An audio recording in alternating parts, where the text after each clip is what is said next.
तो शुरू किया गया था राजस्थान में, पूरे देश में, और उसको लेकर जो कानून बनाए गए थे, उसी संदर्भ में एक और संशोधन विधेयक आज हमारे सामने विचाराधीन है, राजस्थान सहकारी सोसाइटी संशोधन विधेयक 2023। जैसा कि भी राज्यसभा से आने वाली माननीय सदस्य ने कहा, पिछले 10 साल में 8 संशोधन सहकारिता कानून में हो चुके हैं। सहकारिता कानून जब से लागू हुआ होगा उसके बाद तो 50 संशोधन हो गए होंगे। इतने संशोधन प्रयासों के बाद भी सहकारिता आंदोलन की जो आत्मा थी, जो मूल लक्ष्य हमने निर्धारित किया था, उसके आसपास भी हम नहीं पहुंच पाए। बहुत दुर्भाग्य और चिंता का विषय है। सहकारिता आंदोलन कोई राजनीतिक आंदोलन नहीं है, सहकारिता अभियान कोई सामाजिक अभियान भी नहीं है। सहकारिता का मूल उद्देश्य है आम आदमी को साथ जोड़कर उन सब का आर्थिक उन्नयन करना, सब एक के लिए और एक सब के लिए, ये मूल मंत्र रखा था। अब तक का अनुभव बताता सभापति महोदय कि सब एक के लिए तो है, सब मिलके एक को महाबली बनाते हैं, और वो महाबली बनने के बाद वो एक सबके काम नहीं आता, वो खुद के ही काम आता है, और वो अपनी ऐसी जड़ जमा लेता है कि फिर दूसरे किसी को घुसने की गुंजाइश ही नहीं रहती है। ये हमारे राजस्थान के सहकारिता कानून का सबसे बड़ा जो लकुना है, जो कमी है, वो ये है। और इसमें भी मतलब एक वंशवाद कह सकते हैं या जो भी कहें आप, लेकिन एक ग्रुप बन जाता है, ये परिवारवाद भी हो जाता है, ग्रुपवाद भी हो जाता है, वो हमेशा छाए रहते हैं, दूसरों को घुसने नहीं देते। अभी जो आज संशोधन लाए हैं वो तो बहुत ही हास्यास्पद है। सहकारी समिति का रिकॉर्ड तो या तो सचिव के पास होता है, या अध्यक्ष के पास होता है, व्यवस्थापक के पास होता है। वो रिकॉर्ड चाहिए हमको ऑडिट के लिए, जांच के लिए और किसी काम के लिए, और वो रिकॉर्ड हमको नहीं मिलता है। रिकॉर्ड हमको नहीं मिलता है। हमारा कर्मचारी, हमारा बनाया हुआ व्यक्ति हमारा रिकॉर्ड अपने पास ऐसे रखता है जैसे उसके बाप का माल है, प्राइवेट प्रॉपर्टी है, और वो मांगने पर उपलब्ध नहीं होता। और उसका एक क्लासिक उदाहरण मेरे अपने विधानसभा क्षेत्र में है। बालवाड़ा ग्राम सेवा सहकारी समिति की जांच चल रही है। भारी घोटाला वहाँ हुआ, लगभग 7 करोड़ का घोटाला हुआ है ऋण माफी और ऋण वितरण में।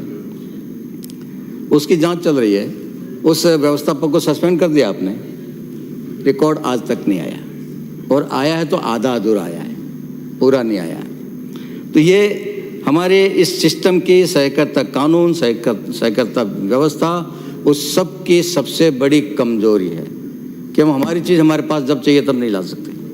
वो उस कमी को दूर करने के लिए आप विधेयक लाए हैं। इसके बाद भी ये कमी दूर होगी कि नहीं होगी मैं नहीं कह सकता, लेकिन और भी बहुत सारी इसमें कमियां हैं। हम बार बार बात करते हैं महाराष्ट्र और गुजरात के सहकारिता सिस्टम की, बार बार से चौथी 1.5-2 साल पहले आप और संशोधन लाए थे, तब भी मैंने भी निवेदन किया था, और भी सत्ता पक्ष के माननीय सदस्यों ने भी कहा था महाराष्ट्र में और गुजरात में सहकारिता आंदोलन बहुत सफल है, राजस्थान में वैसा क्यों नहीं है, हमको सोचना चाहिए। मेरे ख्याल से उसमें रामलाल जी साहब बहुत अच्छा बोले थे, और उन्होंने गुजरात का उदाहरण भी दिया था, लेकिन हम कर नहीं पा रहे। बात करते हैं, हर बार बात तो करते हैं, अच्छे उदाहरण देते हैं गुजरात के, राजस्थान के, लेकिन हम नहीं कर पा रहे हैं। और मैंने जो नोट किया है, मैंने जो बात पकड़ी है, गुजरात और महाराष्ट्र में सहकारिता आंदोलन में सरकारी हस्तक्षेप नहीं के बराबर है।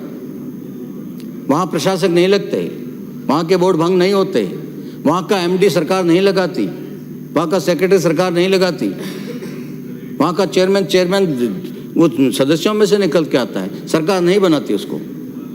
और चुने हुए बोर्ड को भंग करके प्रशासक लगाना, ये सिर्फ राजस्थान में हो रहा है, गुजरात में नहीं होता, महाराष्ट्र में नहीं होता।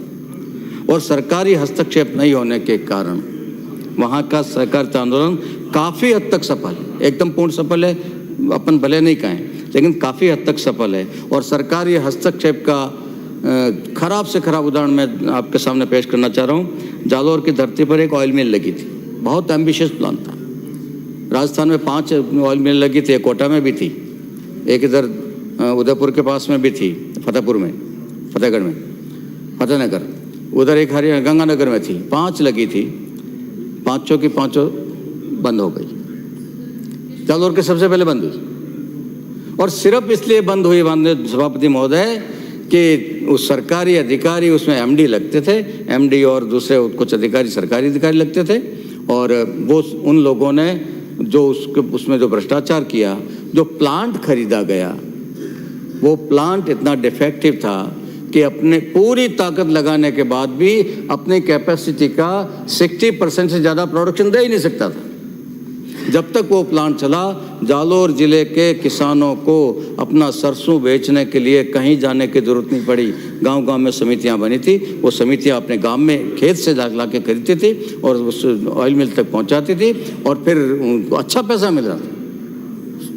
जालोर का सरसों उत्पादक किसान और बहुत अच्छी स्थिति में जा रहा था आर्थिक रूप से, उनके सपनों पे कुठाराघात हो गया।